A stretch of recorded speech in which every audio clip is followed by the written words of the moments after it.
Peace, everybody. It's your boy K High, and I'm rocking out today with Maino and Jim Jones. How y'all brothers feeling? Good, bro. I'm feeling pretty good. Good. I'm charged up. Yeah, I see, man. Mid-workout, getting it, still doing the business side of it. Yeah, gotta do everything, man. Gotta multitask out here in these cold streets. That's right. You ain't lying. Straight up. So today we're here to discuss a duo that you guys formed called the Lobby Boyz. Talk to me. You said what? It's a super group. Oh yeah, that's true. Yeah. True words. Let me put some respect on that. A super group, y'all. Yeah. Talk to me a little bit about the inspiration behind why you two are now establishing yourself as a tag team. Man, it just came together organically. You know, Jim said a line years ago. You know, shout out to the Bugatti boys, but me and Maino, we the Lobby Boyz, and we understood what that meant. We both come from New York City housing, come from the ghetto, come from the struggle. You know, a lot of times when you come from that place, you got big dreams and, you know, you got aspirations, but they not always met. And for us to be able to have transcended that, it's like a salute for the ones who didn't. You know, it's like we come from being in a lobby. It's not about us, trying to make it cool, but it's about where we actually come from. You know. Yeah. And a lot has to do with us having so much in common coming up. Like we both come up from different places, but them different places are common grounds, meaning by all the experience and the pain that we all go through coming up inside of the ghettos. And to be able to navigate outside of them situations and still be able to be successful and turn your life around is a pretty hard thing. And for us to be two people that was to be able to do it, you know, we live in proof and live in inspiration for those that's coming after us. We proof of concept that it can be done. And this is one of the reasons why we're doing this album. That's amazing right there. When is the album supposed to come out? We're shooting for December. Definitely trying to get it there. Okay. So what was the recording process like? Did y'all record it in New York City? Y'all on the West Coast with it? Like how did it come together? The part, he called me one day, like we've been knowing each other for years now. We always be calling each other Lobby Boyz since Diddy said they was the Bugatti boys. What's up, Jilly? So we always talk about he's gonna do this music, and we've done a ton of music for both our projects since then. But one day he just called me in the middle of the summer, like I'm ready, Lobby Boy, let's get it. I'm like ready, like yeah, I'm ready for this Lobby Boy album. Let's get it. I got the studio, pull up. So I pulled up in like 3-4 days. We did records every night. And about the fourth night, I pulled him to the side, like, man, this shit is sounding like we might have something dope, something worthwhile finishing this shit like that. And now we damn near 30 songs in. We have a complete project done. And every day we just keep adding to it, see if we can make better music than we've been making. Mm-hmm. Yeah, it was a process. You know how it is sometimes trying to get two artists on the same page. And me and Jim is friends. So he would ask me, he would say, yo, look, come on, man, I would see him in random places, in clubs, anywhere. Like, let's get this money. Let's get this Lobby Boy project. And I would always be like, yeah, we're going to do it. But I had to get my mind right and get it wrapped around the right way. And then, but when it was time, it was time. It was no gas. It was all gas, actually. Yeah. I think that's what a lot of people are expecting. I mean, I know y'all had a listening session not too long ago, but even on social media, that's what they were saying. Like, nah, they got some heat in the cannon. Like nothing short of. Nah, man, I put this on against anybody. Like this stand up to anything. Musically. Yeah, now we got a classic. Too bad it ain't real CD, so you can keep one in plastic, one to blast that you heard, but it's cool. Stream this shit to your heart's content, you heard? Yeah. Nothing short of. For sure. That was actually one of my questions down the line, but I think it's a perfect time to fit it in now. Y'all both have been at this for decades. Obviously, the game has changed in a lot of ways, specifically in streaming. You know, correct me if I'm wrong, but when y'all first got started, a million people would have to pull up to the store and actually cop the record as opposed to downloading it on the phone, on the computer. Sometimes because you're a fan and sometimes out of curiosity. So how have y'all adapted to the streaming era at all? Well, when I came actually, the streaming is better for me. I mean, there's nothing like going to the store and getting that CD, the nostalgic value of opening that pamphlet, looking at what they had on, looking at the credits, looking at the shout-outs, the outfits, but the accessibility that streaming and these phones have, what they have done is made it way easier for people to get your music, and way more people to get your music instead of having to go out and find it. They have it right there at the touch of a button of their own hands. So I believe that it's way more beneficial now than it was back then. But back then it was way more substance because you had to actually go get the record, and there was no fool's gold going on out there. But at the end of the day, the object is to make money, and most of us came from fucked up situations. So niggas don't care if it's a sale or a stream, long as that shit go in their pocket by multiples. 100%. By the time I got to the game, it was going into that place where it was the CDs was kind of watering down, and it was getting into a streaming game.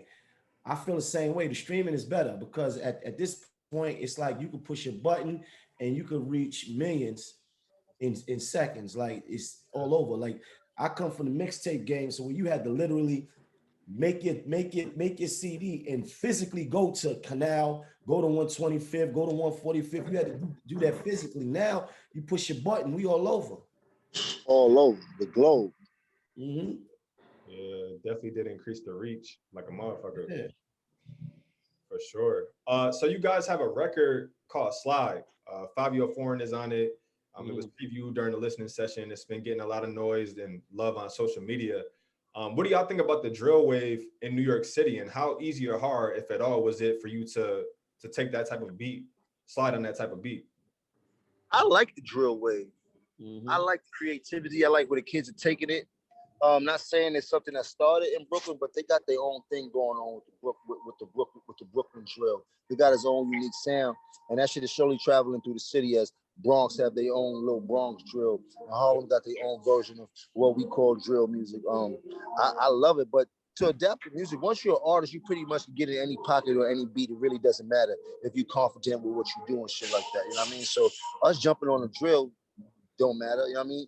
We're just trying to complement our music, and that was one of the pieces that we was missing on this project. We're trying to give people that full feeling of what the city is and what the city was and how the city and where the city is going. So we had to get all the variables and mix it up like a pot of gumbo. You know what I mean? Mm. When you good at what you do, when you master your style, like it's easy to meet in the middle. You know what I mean? Like it's no different than when Big rapped over, you know, the Bone Thugs record years ago. Like it's not it wasn't an issue. So you know, and me and Capo alike both work with, you know, a lot of drill artists anyway. So it was not the first time we worked with Fabio or whoever it was, you know. So it came together naturally, and that's why sonically it doesn't feel like we stepping outside ourselves. Yeah. Like it was contrived or something. Yeah, like, nah, that's all organic. That's all organic, like whole food. You heard me? Mm-hmm. 100. Benny the Butcher is also rumored to be on the project. Who else? What other features can y'all share? Got Fab on there. Yep. We got Davies on there. We got Conway on there. We got a new young artist that we working with too. He's phenomenal. With the hooks and all that shit. Young Holy. It's pretty stacked. We got some dope features, and we got a few more things that we finishing up right now that are actually taking over the top. So I'm super excited about this project. Makes sense. Every record, the features make sense. It doesn't sound out of place. The record with Fab, it feels perfect for what we did with Fab. The record with Benny is perfect for what we did with Benny. Everything feels in place. Nothing is out of pocket, but everything is dope. I guarantee that. Yeah, I heard it straight like that. Jim, you just mentioned some younger guys that you guys are working with. Who have you guys been listening to? Like anybody new that you've been tapped into? Man, I've been I listening. tap into, well, I don't really listen to music like I used to, but I tap into all the new artists that's out there whenever I'm on the internet or whenever I'm on the radio or when I'm in the club and shit like that. I try to see who's new. But as far as new artists, I'm a fan of all of them, especially if they got hot music and shit like that. There's just so many of them. But I do have a few favorites and shit like that, from the Meeks to the Thugs to the Little Babies to the Babies to the Dirks. You know what I mean? Like, I like the nigga Polo slap a lot. Polo, what's his name? Polo G. Polo G. Polo. I like Polo G. I like the little nigga TJ from the city. I like the other Spanish nigga from the city. I forgot his little name. K-I-T-I. J-I. right? It's like J.I. something like that. Like I like a lot of these niggas got some incredible energy. I like the kid East G. That's from I believe Kentucky or whatever and shit like that. Like I listen to everything. I'm aware. You know what I mean? I'm aware of my surroundings. I'm with it. Oh, word. I've been riding around all week listening to Young Blue. Yeah. Oh, the R&B singer. Yeah.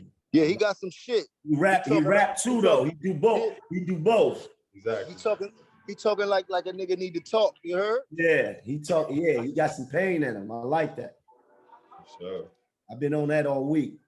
Yeah, he's nice. He just won the BET Hip Hop Award for Best New Artist. So. Yeah, Young Blue. Yeah, I like Corday too. Corday can rap his ass off. It's just so many of them. Yeah, it's a lot of new artists, man. A lot of you got an artist for every fan. You got a fan. And these niggas is getting rich. These artists nowadays are getting filthy. Not like it was before. These checks they busting right now is going crazy. These niggas got it. I just hope they saving and paying their motherfucking taxes because they gonna go broke fast if they don't. They coming in as streaming artists from the door. So they streaming from the door. They ain't have to build up to that. It's from them immediately. Yeah.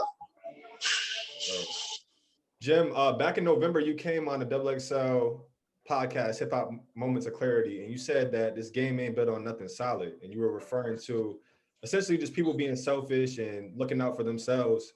So as OGs, what's the key to hustling through the rap game, through hip hop and building a legacy like y'all have? Oh man, you gotta take a tough skin. You gotta know how to face discouragement. You gotta know that shit ain't gonna happen tomorrow. You gotta know most people around you are fake and whatever they say is a lie. You gotta be prepared for the worst in order to get to the best of this game. That's all. Because if you, in your mind, you think that's what's gonna happen, now to understand it's not gonna happen. These niggas is not built like that. Nor do they want to see people be better than them or bigger than them. And I'm talking about all around and shit like that. They'll congratulate you and they'll give you your kudos until it becomes too much for them, and then all of a sudden it stops. So you got to know how to navigate around a lot of things in this industry. I'm not saying everyone is like that, but for the most part, it's nasty out there. Everybody wants to be better than the next person. You know what I mean? And that's especially in New York. New York has always been built on who's the king. You heard? Yeah. You gotta have the ability to endure, to be able to withstand a lot of shit. Everything that he described, the ups and downs, the trials, the tribulations, the roads, the doors that's been closed, trying to get them open. You got to be able to endure that. Tough skin, thick skin. You got to be able to learn. One thing I had to teach myself was to stop taking everything personal. Yes, that's a big thing, bro, because everything that I went through, I took it like it was a slight to me, and it put me in a bad place. Mentally, you got to have that supreme confidence. No matter what's going on, I'm going to be me, I'm going to do me, and I'm going to speak to my people, and I'm going to give them the best shit that I could ever give them. You know what I mean? You got to get to that place where you can't be everything for everybody. You just got to know that. You got to accept that. But I'm going to be me for the people that love me, and we're going to keep banging. Preaching gospel right now, both of y'all. Asking for the young people that are going to watch this, that are looking up to you guys and what you have done in rap and be in the comment section. Is there anything that you would have done differently? And what? Nothing. In my life, I would never have done anything different. I enjoyed every bit of it. Now, was every bit of it happy? And no. I went through a lot of pain, a lot of adversity, a lot of different things and shit like that, but it all made who I was. And at the end of the day, I got to laugh about everything I went through in life. And I'm laughing right now.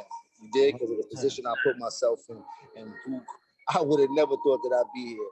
I thought I'd be doing something dope. I thought I'd be doing something powerful, but not like the way I am right now. Not when they start you off the way they started us off with our back against the wall with nothing to look forward to. And all we had was our survival tactics. You know what I mean? So for us to persevere and be here. I feel like I love the person I am today. And I couldn't be the person I am today without all the stuff I went through. So for me to get to the place that I am right now, I had to go through the hell to get to that heaven and that journey. The ups, the downs, the setbacks, the pain, all that. The pain is necessary sometimes. You understand? But it's always temporary. So it's like we got to get there to get to here. And I'm probably at the happiest point I've ever been in my life, my nigga. I'm happy. Good. It already started on social media. I don't think y'all pay attention or ever like search your names or whatnot. But I think with this project, you're definitely going to continue to get your flowers. So, is there anybody else that has been grinding their ass off, hustling, and just putting in the work, putting in the thing that y'all want to see get their flowers? People that have been doing it for decades plus, like you. I want to see a lot of people, man. A lot of people, man. Like, you know, I work with a young artist called Liravelli. I want to see him win. O-Wave. You got Dice Peso out there. Like, you got a lot of artists out there that's been striving, that's actually, got something to say, and they're gonna have their time. They're gonna have their time. As long as they keep working and putting their best foot forward, they're gonna have their day. For me, the flip side of it is there's a lot of artists that it's not too many artists left from my era, but the artists that are come up from my era, it's hard to kind of get your flowers and get your just due. And to watch what that Versus does for artists like Deluxe and Ja Rule and how they kind of catapult them back into the relevancy is dope, because we all know Jada Kiss has probably been top 5 dead or alive since he been saying that. He always been nasty when it came to the bars and doing music, but he never got his just due. You know what I mean? He never got the flowers that he needed. He never got that respect he needed in the game. That's why he kept saying he was top 5 dead or alive. And what this motherfucking Versus has done for him is put him right back to the forefront. So to me, watch Jada start to get on his winning streak again. It makes me feel good and shit like that. So it's 2 variables for the artists coming up. I love to see everybody win. For artists that been in it for a minute, I want to see them continue to win. You know what I mean? And finally get the flowers they deserve.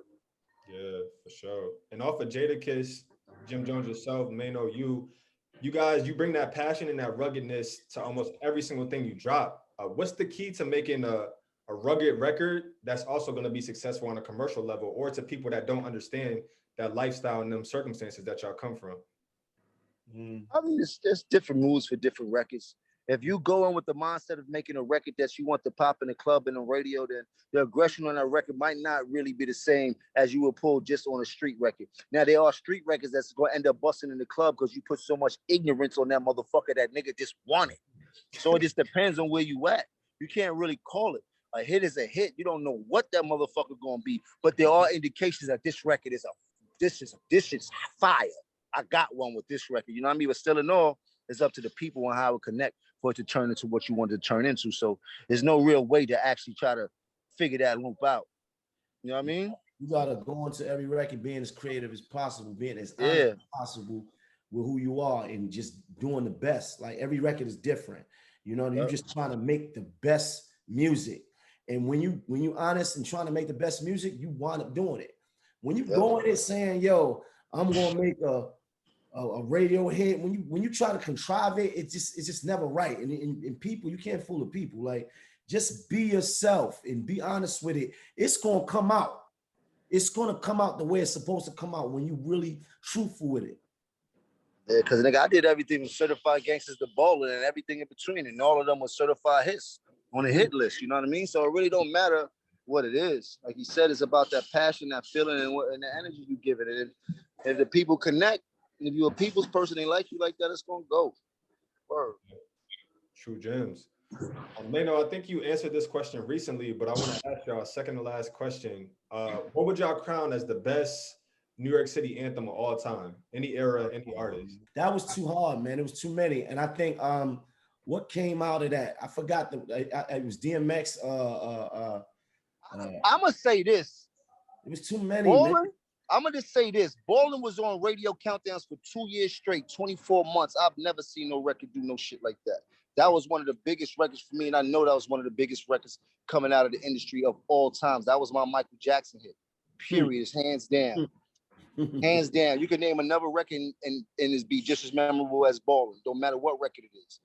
Ballin' is etched in niggas' brain. I don't care where you at in this world. That jump shot is going up. You heard? That thing is going up. As soon as you hear it go on, that thing going up. Yeah. You heard? And I had to dance with it. I don't mean to toot my own horn, but talk to me. Oh, toot it.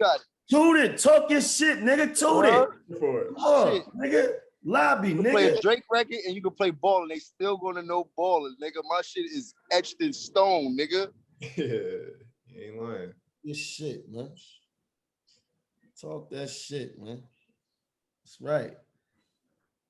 For sure. All right, my last question to y'all. What do you guys have going on individually?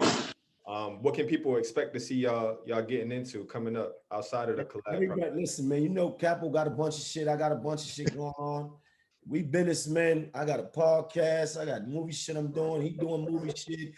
We both do crypto, NFTs. You understand? Like, you know, we enterprising, we hustling. You understand what I'm saying? We get up every day trying to figure out different ways to make it. I got a book coming. Listen, one thing I like about today's time is that you don't have to only do music. Like, you can do so many different things if you compartmentalize everything that you have going on, and you can really make shit happen. It's a business, like it's a brand. We building a brand, and I love this time better than ever. The fact like I have a podcast and still do music. Yep. It's dope. Yep. I'm actually about to shoot I'm actually about to teach. I used to teach a high school curriculum about 9-10 years ago. Music Business 101. I broke down a whole classroom into a fully functional record label. I just got back with the lady who runs Entertainment for Education, Tonya Lewis. We're going to start that program up again at the end of the month. They're going to be in a high school in Harlem. We're going to break down a classroom to a fully functional record label and turn it into a real distribution label. So every kid that takes that course will be a part of a record and get an override on whatever record that we choose to market and promote and distribute through the high school, through the E4A education distribution. Right. You know what I mean? So it's a bunch of shit we'll be into, not just the ignorant shit. There's a lot of things that people don't know about us, not to mention all the things that Maino said. I just opened up a gym, so we out here. We doing as much as we can to make sure that our family ain't got to want for nothing, and make sure they ain't got to feel none of the shit that we went through. You know what I mean? And that's what this Lobby Boy shit is about. We did because we stood in that lobby to make sure we could pay the groceries upstairs. That's why we really was there. But mama needed some money. We had to go downstairs and get it because we ain't had no jobs. And all of us had felonies, so they wasn't giving us no jobs. So our survival tactics in that lobby is what taught us how to survive today. And in turn us into businessmen. You know what I mean? Preach. That's a fact. Everything he said. 100%. Real shit. It's a lot of gems in here, man. I think the people watching are going to get a lot from this. But was there anything else that y'all wanted to add before we sign off? We a super group, all black leather with the spikes. Check the video out, nigga. Coming soon. That's all they need to know. He's coming. 100%. Yes, sir. All right. Well, the Lobby, we got studio tonight? Yeah, later. 12 o'clock. All right, bet. Good shit. So I'm going to go in the house and chill out and finish this workout. I appreciate you at Double XL, my brother. Hopefully you make this a big-ass interview. Yes. Give us as much flowers as we can, but catch us around. That album going banging. Thank you. Yeah, I'm already hearing, man. I appreciate y'all for taking the time. Peace and love. All right, bro. Lobby, I'll see you later. All right, Lobby.